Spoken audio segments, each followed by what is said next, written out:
भिवंडी में एक हवा फैलाई जा रही कि ईस्ट में समाजवादी बहुत मजबूत है, वेस्ट में कांग्रेस मजबूत है। समाजवादी महाराष्ट्र रीजन में बीजेपी का काम कर रही है। ईस्ट में हमने कैंडिडेट नहीं खड़ा किया। वेस्ट में आप देखिए कि फॉर्म भरने के आखिरी वक्त एक 5-7 मिनट पहले जो है अबू आसिम जाके अपने कैंडिडेट का बी फॉर्म दे देते हैं, समाजवादी का ऑफिशियल कैंडिडेट का। वो लड़े और उनका पूरा इलेक्शन बीजेपी लड़ रही थी। आपने देखा होगा शहर में जो समाजवादी का कैंडिडेट वेस्ट में था, उसका पूरा इलेक्शन जो है बीजेपी के लोग लड़ रहे थे। कुछ दिन पहले आप देखिए समाजवादी का एक जलसा हुआ। अबू आसिम ने स्टेज से कहा कि भिवंडी में भगोड़े बहुत हैं।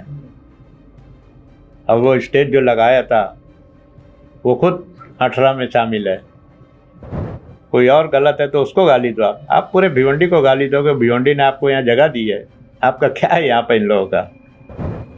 और हमारे 18 नगर सेवक जो है पार्टी लाइन छोड़ के जो है, जबकि उनको विप निकला था, विप उनको सर्विस हुआ, सर्विस करने के बाद भी उन्होंने जो है विलास पाटिल को वोट दिया।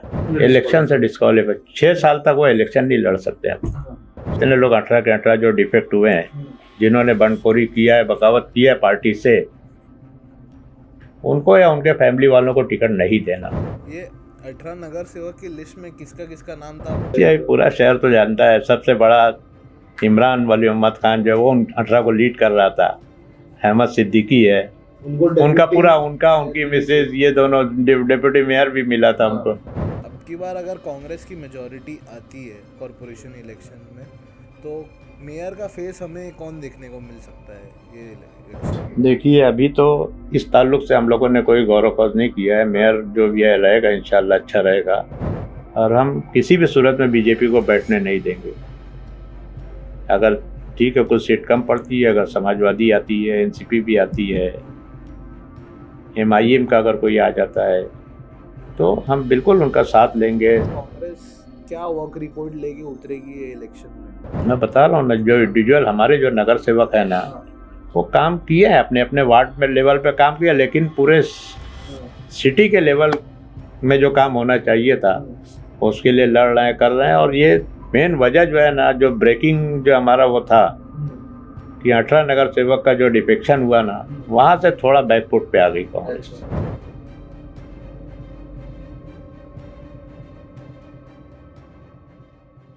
लाइफ इन भिवंडी की पॉलिटिकल पॉडकास्ट सीरीज में आप सभी का फिर से वेलकम है।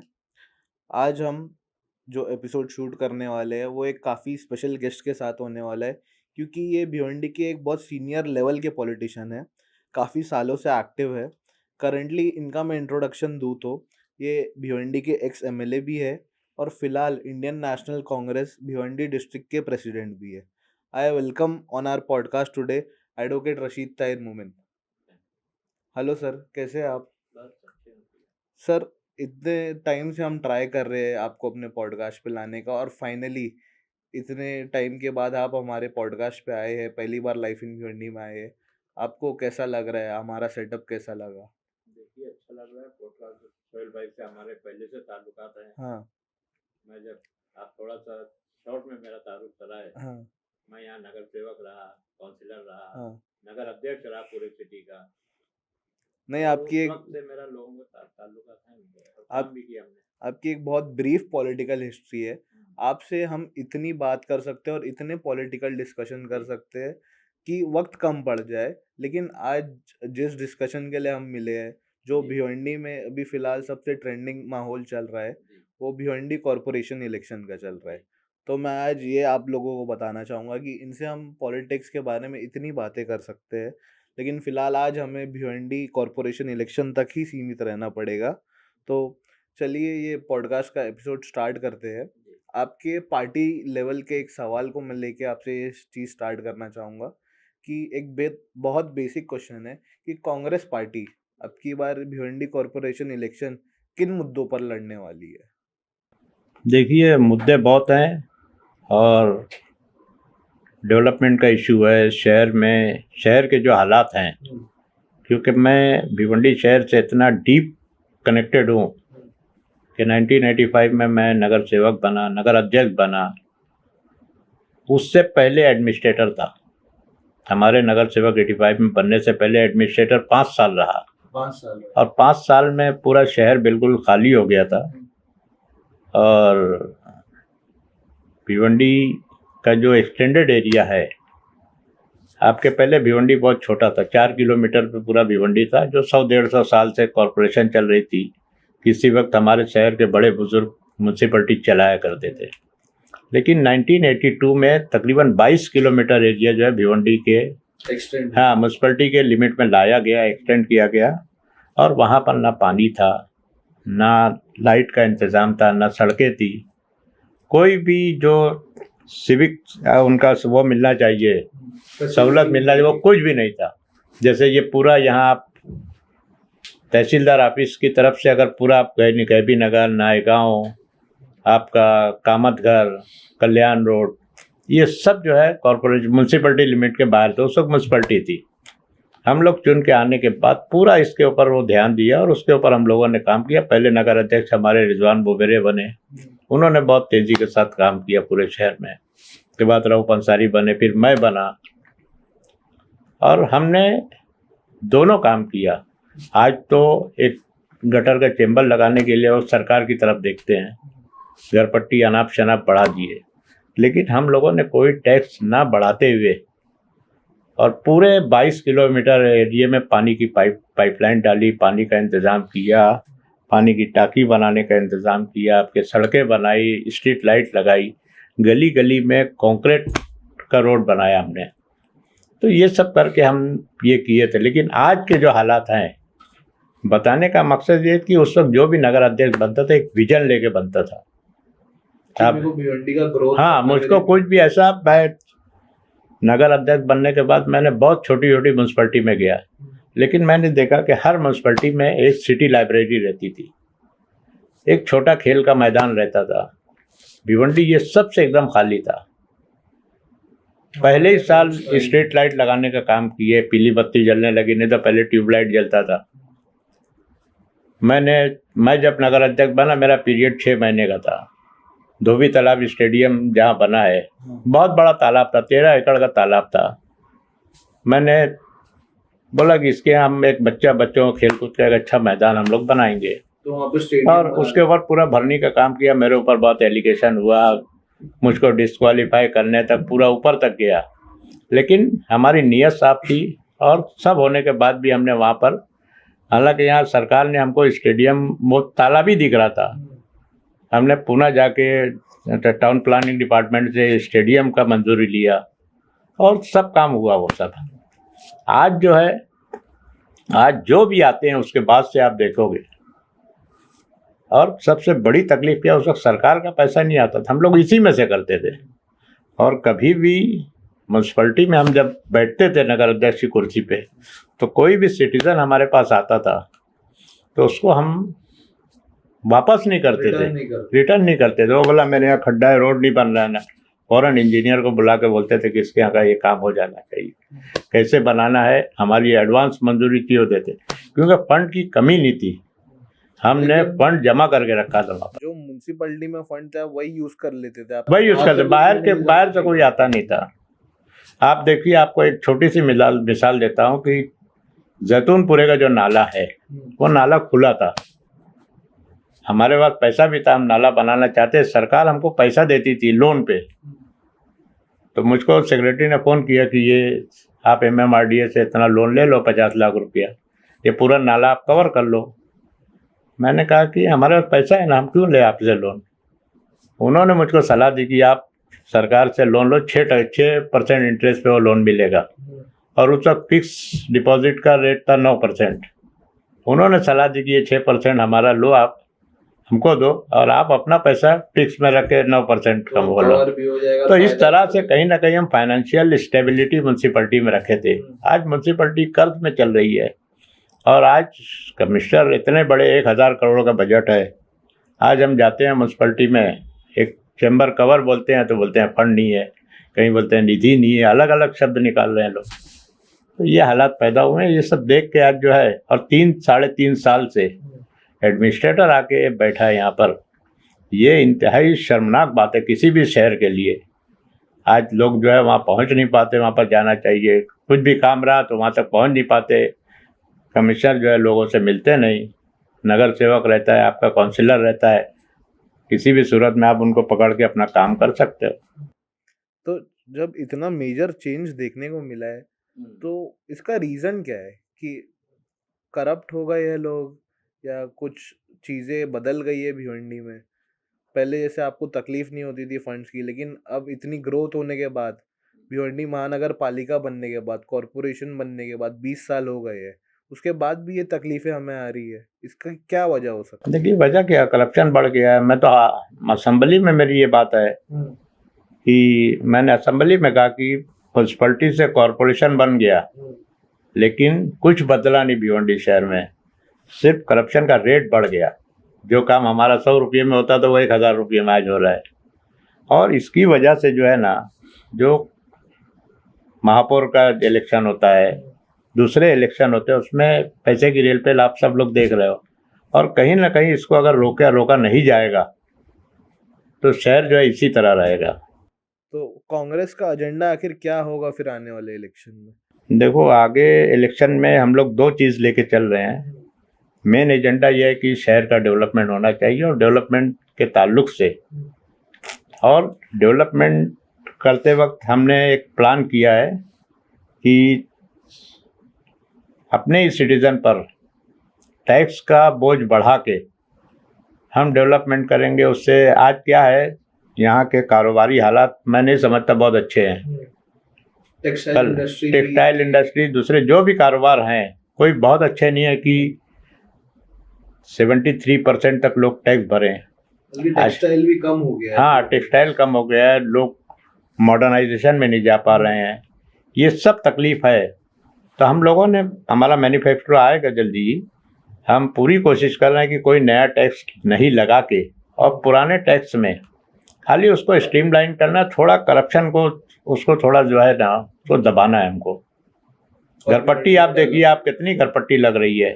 अभी हम लोगों ने बहुत बड़ा आंदोलन किया था घरपट्टी के लिए, इन्होंने जल लाभ कर लगा दिया, यानी पानी की 100 MLD स्कीम पानी ला रहे हैं, अभी तक ना स्कीम मंजूर, अभी तक स्कीम ना भिवंडी में आई, ना उसके ऊपर काम चालू हुआ, उसके ऊपर टैक्स लगा दिए 7.5%। मल लाभ कर, ड्रेनेज लाइन जो है, मैं समझता हूँ तकरीबन 500 करोड़ रुपया इन्होंने जो है सरकार से लोन लेके और ड्रेनेज लाइन डालने में, और लगा, आज तक ड्रेनेज लाइन कमीशन नहीं हुई। मैं नहीं समझता जिस तरह से शहर में काम हुआ है, मुझको लगता नहीं कि ये ड्रेनेज लाइन अच्छी तरह से कमीशन होगी। और कॉरपोरेशन ने 7.5% उसके ऊपर टैक्स लगा दिया। तो ये सब जो है ना, हम लोगों ने प्लान किया है कि अगर हम आएंगे पावर में तो हम पहले ये टैक्स जो है ना ये ख़त्म करेंगे। और ठीक है, जो नॉर्मल जो है वो लेके भी काम किया जा सकता है। जैसे पानी पट्टी है, पानी में बहुत बड़ा इनके पास जो है वो है, लेक्यूना है। पानी पट्टी, अभी झोपड़पट्टी में ये लोग घूमे, कॉरपोरेशन के लोग घूमे, बोले आपका झोपड़ा है, इसको हम बिल्डिंग बनाएंगे और आपकी जितनी जगह उतनी मिलेगी। लोगों ने दिखाया कि भाई ये हमारा ये खोली है, 2 नाम लिखा दिए, उसी में माला डाल के लोग रहते थे। अब ना बिल्डिंग बनी ना कुछ बनी, उसको जो 1 नल पट्टी आती थी उसको 2 नल पट्टी आ गई, 2 घर पट्टी आने लगी।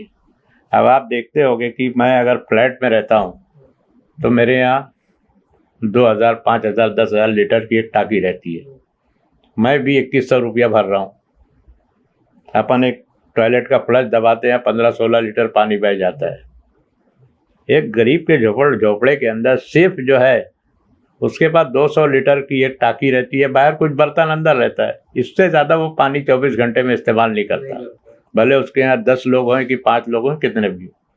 तो ये जो दूरी है ये दोनों में, इसको भी हम लोगों ने ख़त्म करने का इरादा है। जो डबल घर पट्टी जितनी लग रही है ना, उसको हम ख़त्म करने वाले हैं। और सेकंड एजेंडा क्या होने वाला है आपका? एक तो डेवलपमेंट आपने बताया, दूसरा देखो, दूसरा क्या है, पूरे मुल्क में एक विचारधारा की लड़ाई चल रही है, और वो विचारधारा की लड़ाई लड़ने में राहुल गांधी मेन पूरी ताकत के साथ वो बीजेपी के सामने लड़ रहा है। बीजेपी की, आरएसएस की विचारधारा जो है, आइडियोलॉजी एक अलग है, कांग्रेस की अलग है।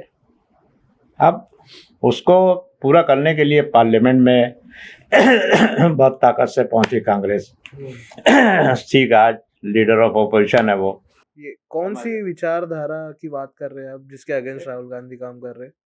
आरएसएस की विचारधारा, यानी ये देश हिंदुओं का है। सीधा सीधा उनका बोलना है कि एक मजहब के लोग इस विचारधारा को मानने वाले हैं। और अलग अलग बातें होती हैं कि इन लोगों ने तो पाकिस्तान ले लिया, ये लिया, लेकिन ऐसा नहीं। हमारे पास तो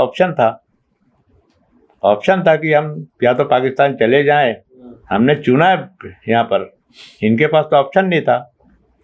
तो ये जो लड़ाई है, आज राहुल गांधी को ताकत देने के लिए, आज देखिए वोट चोरी का मुद्दा चल रहा है, जगह जगह इलेक्शन हो रहा है, कांग्रेस हार रही है और कहीं ना कहीं मैनिपुलेशन से हार रही है सब ये। बिल्कुल।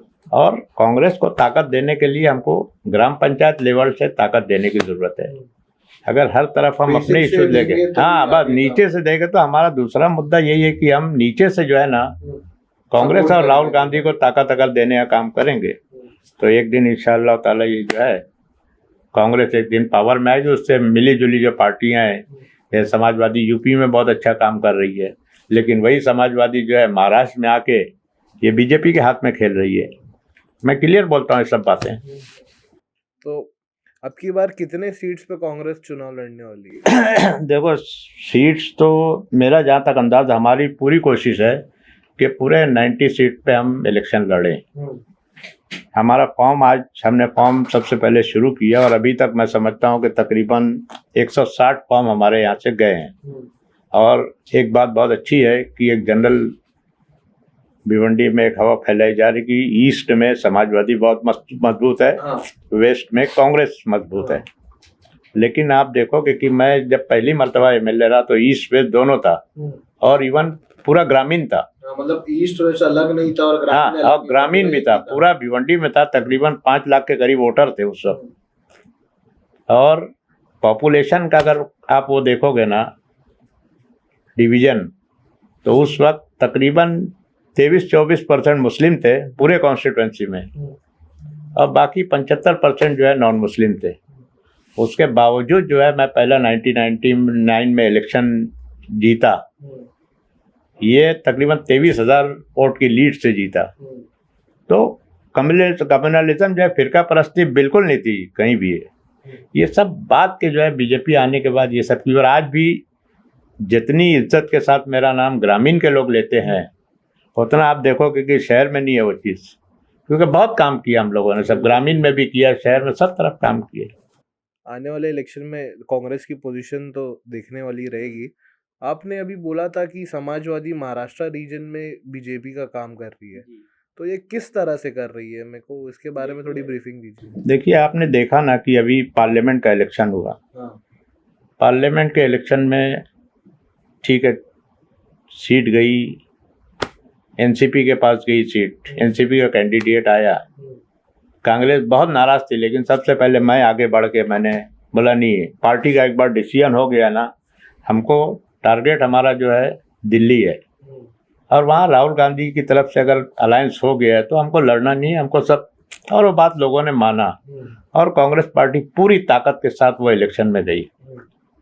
आपने उस इलेक्शन में कहीं भी आप देखे होंगे कि महाराष्ट्र समाजवादी के महाराष्ट्र के अध्यक्ष एक मीटिंग में नहीं आए।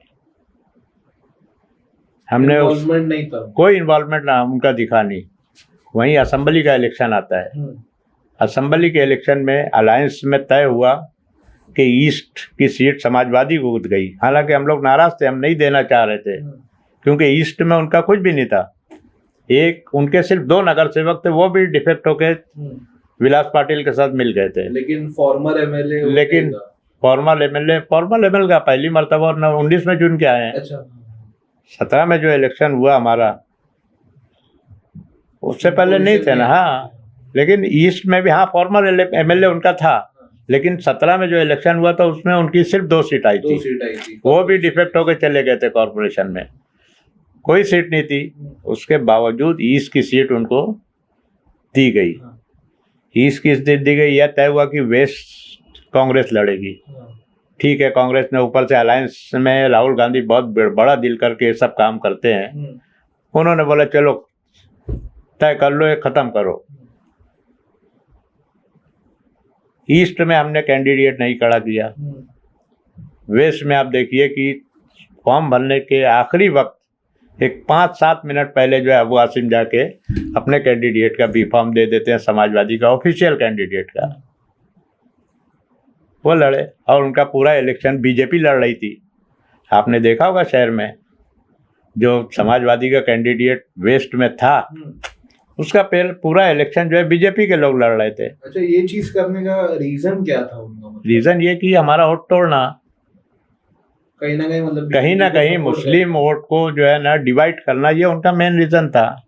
और आप देखते होंगे कि इनका जो रोल जो रहता है ना, जैसा उनको, जैसे मैंने कहा कि दिल्ली में जो है समाजवादी पूरी ईमानदारी के साथ जो है राहुल गांधी के साथ, इंडिया अलायंस के साथ खड़ी है, वहीं महाराष्ट्र में जो है उनका अध्यक्ष जो है आपके जो है भारतीय जनता पार्टी के साथ खड़ा है। और वो प्रैक्टिकली वो दिखा भी रहे हैं हर चीज़ को।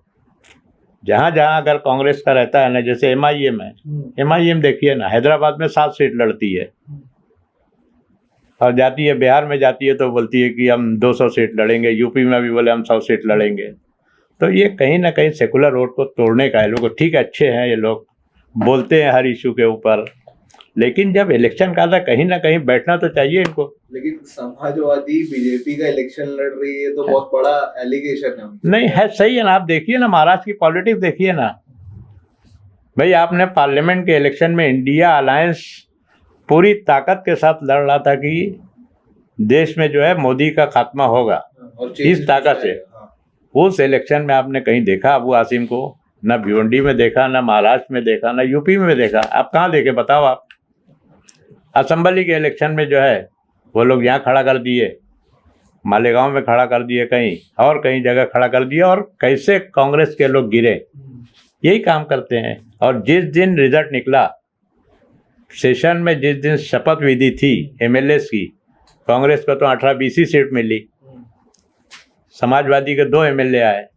अबू आसिम बाहर निकल के कहते हैं कि हम अघाड़ी से बाहर हैं। मतलब डायरेक्ट बात यही है, डायरेक्ट बोले ना ये आप।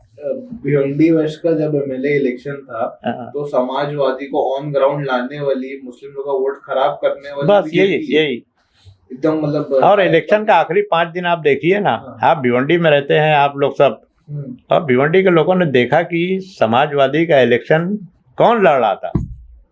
समाजवादी वाले लड़ रहे थे कि बीजेपी के लोग लड़ रहे थे? नहीं, ये तो ऑन ग्राउंड बात है, ये पब्लिक ही बता सकती है, बट ये काफी बड़ा एलिगेशन है समाजवादी। नहीं, वही है उनका।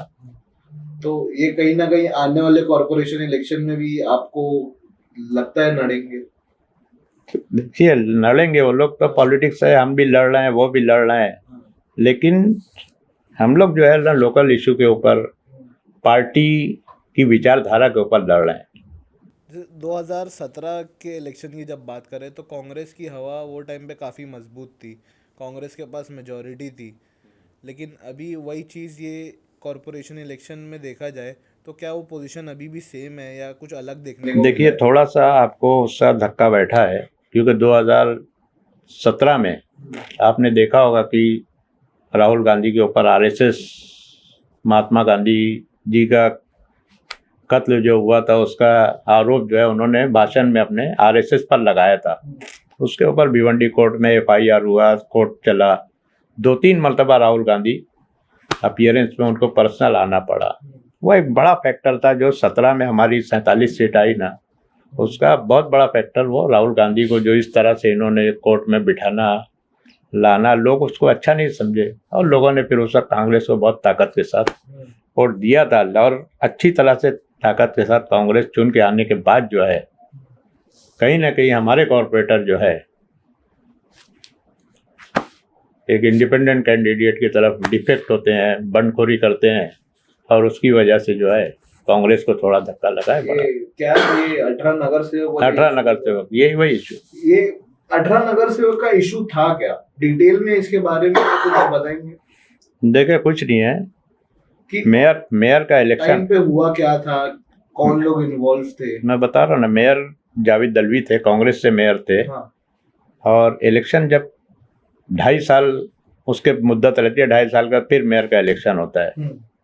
2.5 साल की मुद्दत पूरा होने के बाद जो है इंडिपेंडेंट कोणार्क अघाड़ी से विलास पाटिल थे, उन्होंने अपना इलेक्शन लड़ने का वो जाहिर किया और उन्होंने कुछ, हमारी भी कुछ थोड़ा सा कमी रही होगी कि जो चलता है वो मैं बहुत खुल के बात नहीं कर सकता, लेकिन कहीं ना कहीं उसमें हमारे लोग थोड़ा कम पड़े होंगे। और हमारे 18 नगर सेवक जो है पार्टी लाइन छोड़ के जो है, जबकि उनको व्हिप निकला था, व्हिप उनको सर्विस हुआ, सर्विस करने के बाद भी उन्होंने जो है विलास पाटिल को वोट दिया। और वोट देने की बुनियाद जो थी, कोई डेवलपमेंट का इशू नहीं था, कोई वजह नहीं थी, सिर्फ और सिर्फ जो है मॉनेटरी उनका जो फैक्टर था उसको देखते हुए 18 लोग जो है उधर डिफेक्ट हुए। उसके खिलाफ स्टेट गवर्नमेंट में, क्योंकि कानून हो गया, अब एंटी डिफेक्शन लॉ हो गया है, यहाँ पर गवर्नमेंट के पास अपील की हमने, गवर्नमेंट में चला नहीं चला, उसके बाद आखिर में वो सब डिस्क्वालीफाई हुए, 18 के 18 डिस्क्वालीफाई हुए। इसका मतलब क्या है कि कांग्रेस से डिस्क्वालीफाई हुए या ओवरऑल इलेक्शन से डिस्क्वालीफाई। 6 साल तक वो इलेक्शन नहीं लड़ सकते अब, मेरे ख्याल में दिसंबर 2027 तक अब वो म्यूनसिपैलिटी का इलेक्शन नहीं लड़ सकते। और मॉनेटरी हेल्प बोले तो मतलब जो भी मॉनेटरी आप समझ लो, सब लोग समझते हैं, अभी बहुत क्या मैं बताऊं। मतलब पैसों के बेसिस हाँ, बाकी कोई वजह नहीं थी उसकी। तो जब ये इनका डिस्क्वालिफिकेशन का आया, तो जब तो समझ लो टर्म ख़त्म होने को था, वो वक्त काफ़ी लोगों के बीच में नाराज़गी भी थी। वो नाराज़गी अभी तक है या कहीं ना कहीं वो वक्त के साथ खत्म? देखिए, टर्म खत्म होने का क्या, जब डिस्क्वालीफाई हुए तो मेरे ख्याल में काउंसिल डिसॉल्व हो चुकी थी। नाराजगी लेकिन वो है कि एक कांग्रेस पार्टी के नाम पे लोग चुन के आए थे, इतनी बड़ी तादाद में राहुल गांधी के नाम पे चुन के आए थे, और आने के बाद इस तरह से अपने पर्सनल इंटरेस्ट के लिए जो है इस तरह से पार्टी को धोखा दे के जाना, तो इससे पब्लिक तो नाराज है उनको। और कांग्रेस पार्टी में हमने तो रिपोर्ट ऊपर दे दी है, सब ऊपर देखते हैं अब क्या फैसला होता है। लेकिन आज की तारीख में हमारा ऐसा इरादा है कि जितने लोग 18 के 18 जो डिफेक्ट हुए हैं, जिन्होंने बंडखोरी किया है, बगावत किया है पार्टी से, उनको या उनके फैमिली वालों को टिकट नहीं देना। उनको तो टिकट मिलेगा ही नहीं, क्योंकि वो डिस्क्वालीफाई लड़ नहीं सकते, लेकिन उनके फैमिली को भी नहीं देने का पार्टी आके देखो क्या डिसीजन लेती है। तो जैसे ये 18 नगर सेवक जो थे, उनके फैमिली वाले अभी इलेक्शन कंटेस्ट कर रहे हैं, काफ़ी लोगों ने अनाउंस भी कर दिया है, किसी का बेटा, किसी की बेटी, किसी की वाइफ, किसी की माँ, कोई ना कोई इलेक्शन लड़ रहा है उनका फेस लेके। तो उनके अगेंस्ट क्या कांग्रेस कोई स्ट्रॉन्ग कैंडिडेट करेगी? बिल्कुल दे रहे हैं, हम लोग सब तरफ दे रहे हैं। यही मैं कहता हूँ कि कांग्रेस पार्टी जो है ना, एक उसूल के ऊपर चलती है, आइडियोलॉजी उसकी है ना, वो आइडियोलॉजी से अपने नहीं हटती। ठीक है, आइडियोलॉजी से इंडिविजुअल कोई कांग्रेसमैन आइडियोलॉजी से हट सकता है, लेकिन एज अ होल पार्टी जो है, पार्टी अपनी आइडियोलॉजी से कभी हटेगी नहीं। कुछ दिन पहले आप देखिए, समाजवादी का एक जलसा हुआ, अबू आसिम ने स्टेज से कहा कि भिवंडी में भगोड़े बहुत हैं। अब वो स्टेज जो लगाया था वो खुद 18 में शामिल है। उसका जवाब हमने दिया भी कि भगोड़े का नाम देना, भिवंडी को आप गाली मत दो, आप इंडिविजुअल गाली दो। रशीद ताहिर अगर गलत है तो रशीद ताहिर को आप गाली दो, कोई और गलत है तो उसको गाली दो। आप पूरे भिवंडी को गाली दो कि भिवंडी ने आपको यहाँ जगह दी है, आपका क्या है यहाँ पर इन लोगों का। भिवंडी जो है ना, भिवंडी ये हमारा है, हमारे बाप दादा की इसमें कुर्बानी है यहाँ पर इस शहर में। और इस तरह से ये लोग बाहर से आके इस तरह से अगर यहाँ की पॉलिटिक्स को खराब करने की कोशिश करते हैं ना, हम लोग उसके खिलाफ है। ये 18 नगर सेवक की लिस्ट में किसका किसका नाम था? आप 2-3 ऐसे नामचीन चेहरे भी अगर बता सकते हैं। ये पूरा शहर तो जानता है। सबसे बड़ा इमरान वली मोहम्मद खान जो है वो 18 को लीड कर रहा था। अहमद सिद्दीकी है, उनका पूरा उनकी मिसेज, ये दोनों डिप्टी मेयर भी मिला था उनको। इसी तरह से 18 लोग हैं, सब बात हमारे वेस्ट में कम है, ईस्ट में ज़्यादा थे वो। तो आने वाले इलेक्शन में समाजवादी पार्टी के सामने कांग्रेस की अगर पोजीशन कंपेयर की जाए तो दोनों काफ़ी स्ट्रॉन्ग है। उनके फेसेस की वजह से दोनों काफ़ी स्ट्रॉन्ग है। तो भिवंडी ईस्ट और वेस्ट के कंपैरिजन में क्या कांग्रेस का रिजल्ट देखने को मिल सकता है? देखिए, हमको जो दिख रहा है, हमारा जो फॉर्म जो जा रहा है ना, वेस्ट में क्या, हमको मालूम है कि कौन लड़ने वाला है, कौन क्या है, कौन किस तरह से लड़ सकता है, कौन जीत सकता है। सबसे ज़्यादा फॉर्म हमारा ईस्ट में गया है। एक एक वार्ड में 12 फॉर्म, 15 फॉर्म, 10 फॉर्म, 40 सीट के लिए। मतलब यहाँ के कंपैरिजन में वहाँ ज़्यादा फॉर्म गया है। लेकिन यहाँ पे हमारा बेस है, तो यहाँ हम लोग थोड़ा सा कॉन्फिडेंट है कि भाई ये भी आएगी और उधर भी हमारी अच्छी सीट आएगी। देखिए, जो है इलेक्शन के टाइम ही समझ में आएगा हमें। एक सवाल और दिमाग में आता है कि ये जो कॉरपोरेशन इलेक्शन होते हैं, ये नगर सेवक बनने के लिए होते हैं या मेयर बैठाने के लिए ज़्यादा टारगेटेड होते हैं? आपका ये सवाल सही है, क्योंकि लोग यही समझ के मेयर बैठाने का टारगेट लेके चलते हैं। तो अगर हालांकि चलना चाहिए, नगर सेवक जो रहता है ना, वो हेतु से लोग को काम करना चाहिए, लेकिन वो हेतु से काम सब तरफ नहीं होता। ये ग्राउंड लेवल का इलेक्शन है, ग्राउंड लेवल का ये बेस है ना आपका, लेकिन ज्यादा फोकस फिर मेयर बनने पे आता है। बस वही है, उसी में चलता है। और फिर उसमें जो है ना, जो कुछ खेल चलता है ये भिवंडी के अलावा कहीं नहीं चलता है। हम लोग यही चीज़ ख़त्म करना चाहते हैं। आप देखिए कि भिवंडी का मेयर का इलेक्शन होता है तो लोग कहीं बाहर निकल जाते हैं सब नगर सेवक। ये आपके कल्याण में नहीं होता। कल्याण भी कॉरपोरेशन है, मुंबई कॉरपोरेशन है, ये सब कोई बाहर नहीं जाता। पार्टी डिसीजन लेती है कि भाई मेयर जिसका बनेगा किसके साथ मिल के बनेगा और कौन बनाएगा, और फिर सब वोट देते हैं घर बैठ के। यहाँ लेकिन अलग ही चीज, यहाँ अलग चीज़ चल जाती है, उसको ख़त्म करना है यहाँ पे। और जब तक ये चलेगा ना, ये शहर का नुकसान होता रहेगा, क्योंकि जो पैसे का खेल जो यहाँ चलता है वो ख़त्म होना चाहिए। करप्शन का 10 रुपया करप्शन का निकालने के लिए 100 रुपये का करप्शन करना पड़ता है हमको, सीधी बात है। और इस तरह शहर पूरा खाली हो गया। आज भिवंडी कर्ज में है। पूरा जो टैक्स जमा होता है, टैक्स देखो कितना टैक्स भरते हैं हमारे लोग, इतना टैक्स। पहले कोई डेवलपमेंट चार्ज नहीं लेते थे हम लोग, नगर अध्यक्ष है ना, फिर भी 2-3-4 करोड़ रुपया बैलेंस पड़ा रहता था, कोई भी काम आए कर देते थे।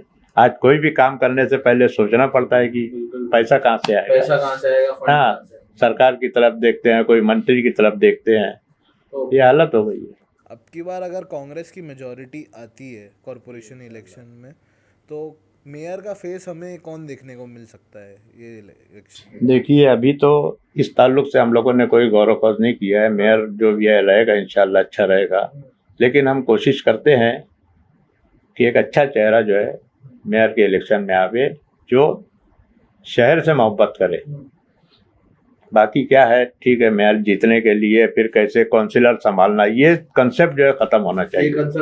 हाँ, उसके लिए हम लोग काम करेंगे। तो सर, अगर आने वाले इलेक्शन में कांग्रेस को कुछ सीटें अगर कम पड़ जाती है मेजॉरिटी से मेयर बनाने के लिए या एक मेजॉरिटी स्टैब्लिश करने के लिए, तो क्या वो एनसीपी या समाजवादी का अलायंस में हेल्प लेगी?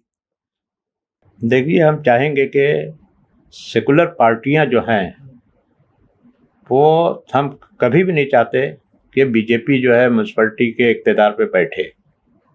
और इसके लिए अगर सीटों का आफ्टर द इलेक्शन अगर कुछ कम ज़्यादा पड़ता है तो बात करेंगे और उनसे करेंगे अलायंस। लेकिन समाजवादी से तो अबू आसिम जी से ज़्यादा, देखिए, हमारा आइडियोलॉजी की पहली लड़ाई बीजेपी से है और हम किसी भी सूरत में बीजेपी को बैठने नहीं देंगे। अगर ठीक है, कुछ सीट कम पड़ती है, अगर समाजवादी आती है, एनसीपी भी आती है, एमआईएम का अगर कोई आ जाता है, तो हम बिल्कुल उनका साथ लेंगे। साथ देने की ज़रूरत पड़ेगी, साथ भी देंगे, कोई वो नहीं है, क्योंकि हम बीजेपी को नहीं चाहते यहाँ पर। तो अगर कहीं ना कहीं बात वो आ जाती है कि समाजवादी ने, एनसीपी ने, वो 18 नगर सेवक जो कांग्रेस से डिस्क्वालीफाइड है, उनसे जो नाराज़गी है, वो उसके ऊपर अगर बात आती है, तो फिर कांग्रेस क्या करेगी? देखिए, बात वहीं प्री पोल अलायंस भी होने की जगह थी, लेकिन हम देख रहे हैं कि कहीं ना कहीं वो 18 नगर सेवक जो डिस्क्वालीफाई हुए हैं, उनकी फैमिली से, उनके लोगों को जो है समाजवादी भी उनको आज टिकट दे रही है, आपके एनसीपी भी दे रही है। तो कहीं ना कहीं ये सब लोग जो है, लेकिन हम देख रहे हैं कि आज ठीक है, हम उनके, इसीलिए हमारा प्री पोल अलायंस नहीं हुआ। अगर ये लोग आज भी अगर उनको टिकट नहीं दें 18 को, तो हम इनसे प्री पोल भी अलायंस करने के लिए तैयार हैं। कोई वो नहीं, हमारे लिए कोई अछूत नहीं है। और इलेक्शन के बाद एक मजबूरी रहेगी, अगर उसमें मेरे को नहीं लगता कि 18 जो बगावत किया है ना भिवंडी के शहरी उसको उनको वोट देंगे, ऐसा मुझको नहीं लग रहा है कि उनको चुन के लाएंगे, ऐसा मैं नहीं उम्मीद रखता। मतलब आपको भिवंडी के लोगों से भी उम्मीद जी है बिल्कुल, हाँ बिल्कुल नहीं। क्या है, बुनियाद जो है ना, अगर डिफेक्ट होने की बुनियाद, अगर कुछ उसूल हो, कोई डेवलपमेंट का काम हो, कुछ बड़ा इश्यू हो, इश्यू के ऊपर अगर बगावत करते हैं तो लोग चुन के दोबारा देते हैं। लेकिन आप सिर्फ खुद के फायदे के लिए, मॉनेटरी अपनी उसके लिए जो है अगर कुछ करते हैं, तो मैं नहीं समझता कि भिवंडी के लोग उसको माफ करेंगे। ठीक है सर, क्योंकि मैंने ये अलायंस का सवाल आपसे इसीलिए किया था कि 2017 में मेयर इलेक्शंस के टाइम पे शिवसेना के साथ भले से कांग्रेस की आइडियोलॉजी नहीं मैच होती हो, भिवंडी के कॉरपोरेशन में उसका एक अलायंस देखने को मिला था। तो वो टाइम पे ऐसा क्या हुआ था कि शिवसेना से कांग्रेस को अलायंस बनाना पड़ा था? देखिए, कोई ज़रूरत नहीं थी, लेकिन उस वक्त बन गया। तो उस वक्त हमारे प्रदेश अध्यक्ष अशोक चौहान थे, उन्होंने कहा भी कि जब मेजोरिटी आपको है, मेजोरिटी कांग्रेस के पास थी। उन्होंने साफ कहा था, जावेद दलवी को बुला के, भिवंडी के जो जिला अध्यक्ष थे उनको बिठा के बोला था कि आपके पास मेजोरिटी, आपको कोई सपोर्ट करना चाहे सपोर्ट लो उनका, लेकिन उनसे अलायंस करके आप आज मत करो। मना किया था उन्होंने, क्योंकि हमारा पॉलिटिकल डिफरेंसेस है, उनके आइडियोलॉजिकल डिफरेंसेस हैं, ये सब बातें उनसे की थी। लेकिन आखिर में लोकल पॉलिटिक्स के हिसाब से ये लोग बोले नहीं, हमको ज़रूरत है, तो बोले ठीक है, आप लोग अपना करो, पार्टी उसमें कोई दबाव नहीं डालेगी लोकल उसके लिए। लेकिन उन्होंने क्लियर कहा था कि आप जो है कांग्रेस की ही बनाओ, मेयर भी कांग्रेस का बनाओ, डिप्यूटी मेयर भी बनाओ, और फिर जो साथ देते हैं तो उनको नीचे कुछ एडजस्टमेंट होएगा तो देखो, लेकिन मेयर डिप्यूटी मेयर दोनों आप कांग्रेस का रखो। लेकिन इन लोगों ने शिवसेना को फैसला लिया, कांग्रेस पार्टी ने लोकल लेवल पर डिप्यूटी मेयर का वो देके उसको ताकत दी। बराबर। अच्छा, सेकंड टर्म में कांग्रेस का मेयर कैंडिडेट कौन था जो टाइम पे 18 नगर सेवक का इशू हुआ था?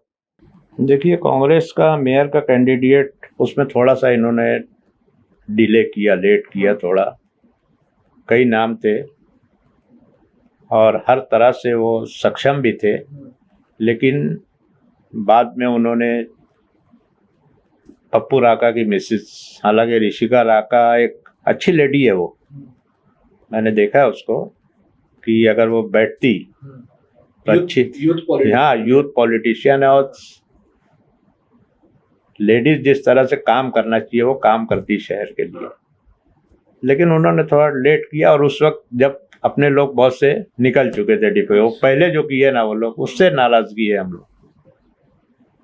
ठीक है सर, तो आने वाले इलेक्शन की बात की जाए तो जब यूथ पॉलिटिशियन की बात आई गई है, तो क्या लगता है आपको कि भिवंडी को नए लीडरशिप की ज़रूरत है, या कुछ पुराने नेता लोग ही चेंज लाने की कैपेसिटी रखते हैं हमारे यहाँ? देखिए, तजुर्बा कुछ अच्छा नहीं है पुराने लीडर्स का, सब नए लीडर, नए यूथ जो है ना वो आना चाहिए पॉलिटिक्स में। हम लोग कोशिश ये कर रहे हैं कि टिकट जो हमारा डिस्ट्रीब्यूशन है, ज़्यादा टिकट हम लोग यूथ को देने की कोशिश कर रहे हैं हम लोग। और अगर ये लोग चुन के आते हैं, इनकी सोच अच्छी है, फ्रेश हैं ये लोग, तो हमारी कोशिश ये है कि अगर नई लीडरशिप आती है, क्योंकि आगे जो है, आगे असेंबली का इलेक्शन आएगा, पार्लियामेंट का इलेक्शन आएगा, ये सब में सेकंड जनरेशन की लीडरशिप तैयार करने की हमारे शहर को बहुत ज़रूरत है।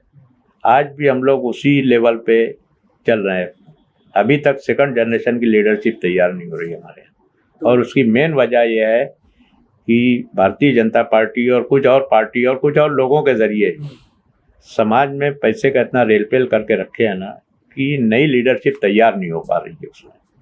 तो अगर भिवंडी में नई लीडरशिप की बात आती है तो उसका फेस आप किसको बनाना चाहेंगे कांग्रेस पार्टी से? देखिए, अभी मैं बोल नहीं पाऊंगा उस ताल्लुक से, लेकिन हम कोशिश में है कि नई लीडरशिप तैयार होए, यंग, यानी तकरीबन 25 से 35 साल के बीच के लोग जो है ना अच्छी पोस्ट पे आवे।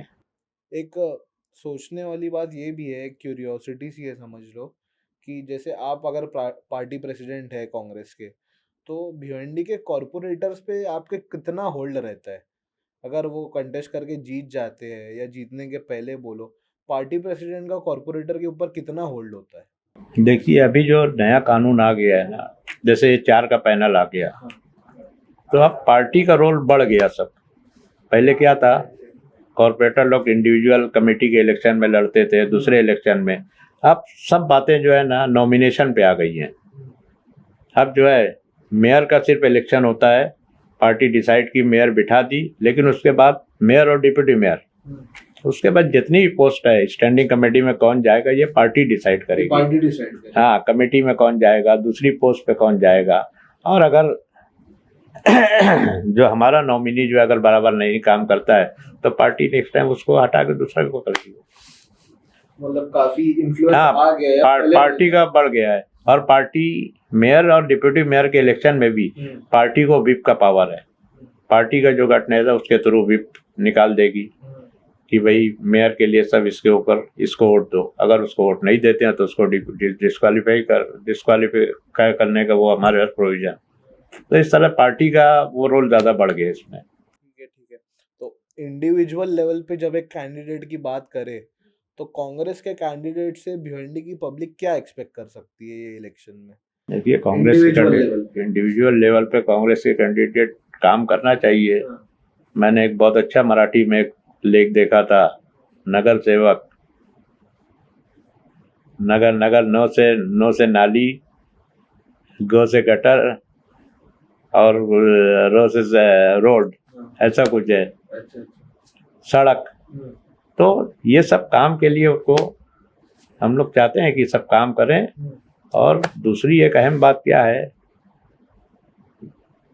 कॉरपोरेशन में बहुत से हर साल लोग रिटायर होते हैं, नए लोग लगते हैं।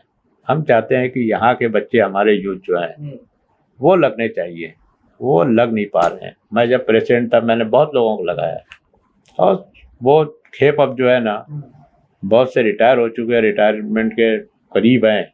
तो नई खेप जो आना चाहिए ना वो हमारे शहर के लोगों की आना चाहिए।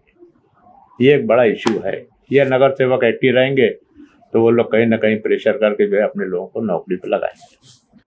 चलिए, कांग्रेस का इन्फ्लुएंस भिवंडी में काफी टाइम से, मतलब ये आज से 10 साल पहले की बात नहीं है। एक जमाने से कांग्रेस का इन्फ्लुएंस हमेशा से रहा है भिवंडी में। 3 बार से भिवंडी वेस्ट में एमएलए बीजेपी के आ रहे हैं और 2 बार से ईस्ट में समाजवादी के आ रहे हैं। पिछले 10 साल में भिवंडी ईस्ट बहुत ड्रास्टिकली डेवलप हुआ है। वो लोग ऐसा बोलते हैं कि वहाँ के एमएलए की वजह से हुआ है। वेस्ट में भले से बीजेपी का एमएलए हो लेकिन मेजॉरिटी नगर सेवक कांग्रेस के है। तो जब दोनों जगह को लोग कंपेयर करते हैं तो ईस्ट ज़्यादा डेवलप क्यों दिखता है और वेस्ट कम डेवलप क्यों दिखता है? इसमें कांग्रेस का कहीं रोल है कि बीजेपी का कहीं रोल है या दोनों का कोई कनेक्शन है? उसके बारे में बताइए। देखिए मैं बताना चाहता हूँ कि ये जो सब ईस्ट का जो डेवलपमेंट है या वेस्ट में क्यों नहीं हो रहा है या कम हो रहा है, इस ताल्लुक से मैं आपके माध्यम से बता देना चाहता हूँ कि जो कंक्रीट रोड का जो काम चल रहा है, इसका शुरुआत जो है मैंने किया था। मैं एमएलए रहते हुए मैंने उस वक्त पृथ्वीराज चौहान महाराष्ट्र के चीफ मिनिस्टर थे, मैंने उनको एक लेटर दिया था कि डामर रोड हमारा जो बनता है ये बनता है 4 महीने में खराब हो जाता है, पूरे शहर को कंक्रीट रोड की जरूरत है। ये कौन से ईयर में आपने? ये मैं समझता हूँ कि 2012 या 13 का मेरे पास लेटर भी है। और मैंने 300 करोड़ रुपये का उसमें इनसे मांगनी किया था कि शहर के रोड कंक्रीटीकरण करने के लिए 300 करोड़ रुपये की मांगनी किया था। उसको उन्होंने इमीडिएट प्लीज कंसिडर करके गवर्नमेंट के प्रोसेस में डाल दिया। उसी बीच 14 का इलेक्शन हुआ, मुझको टिकट नहीं मिला, मैं लड़ा, हार गया। लेकिन उसके बाद का जो पीरियड आया वो पूरा चला गया बीजेपी का। उसमें कपिल पाटिल, मैं एकदम साफ बात करता हूँ, मैं कहीं उसमें नहीं रखता। कपिल पाटिल ने कोशिश करके उसी मेरे लेटर को आगे बढ़ाते हुए MMRDA से 300 करोड़ रुपया सैंक्शन कराया 52 रोड के लिए। वो 52 रोड जावेद दलवी मेयर थे, उसमें उसकी निशानदेही हुई कि ये रोड ये फर्स्ट फेज में ये बनेगा, सेकंड फेज में ये बनेगा, थर्ड फेज में ये बनेगा। ये सब बातें हो गई। ईस्ट के एमएलए की बात करते हैं तो वो काम जो है वही रोड है, सीसी रोड जो है वो वही रोड है। उन्होंने थोड़ा तेजी के साथ करके एमएमआरडीए में जाके या जो भी किया होगा वो अपना काम और फास्ट ट्रैक पे ले आया। वेस्ट के एमएलए जो है वो कर नहीं सके। और फास्ट ट्रैक पे लाने के बावजूद भी उन्होंने नए रोड्स का भी वो किया, उन्होंने गवर्नमेंट एक स्कूल को बहुत अच्छा बनाया वहाँ पे। लेकिन वेस्ट में यहाँ पे तो ऐसा कुछ नहीं है ना, देखने को क्या नहीं है, मिला। जहाँ भी देखिए, जहाँ भी वोटिंग जो है कम्युनल उसके ऊपर होगी ना, तो आप काम का एक्सपेक्टेशन नहीं कर सकते, डेवलपमेंट का एक्सपेक्टेशन आप नहीं कर सकते। यहाँ पे रईस शेख को मैं तारीफ करूँगा उसकी कि वो कुछ ना कुछ कर रहा है। ठीक है, हमारे ही रोड पास किया हुआ उसने उसको पीछे पड़ के बना लिया, स्कूल में अच्छा काम किया, कॉरपोरेशन में उनका असर था, कॉरपोरेशन के ज़रिए उन्होंने जो है एक नया रोड निकाला बॉम्बे कॉरपोरेशन में। तो कहीं ना कहीं ऐसा कोई काम जो है ना वेस्ट में मुझको नहीं दिखता है। और वजह यही है कि उनको मालूम है कि मेरा वोट बैंक है, वो मेरे को वोट देता है। अब जो इक्वेशन जो है भिवंडी की ईस्ट और वेस्ट की, दोनों को 2-5 हज़ार वोट दूसरी कम्युनिटी का लगता है तभी वो जीत के आता है।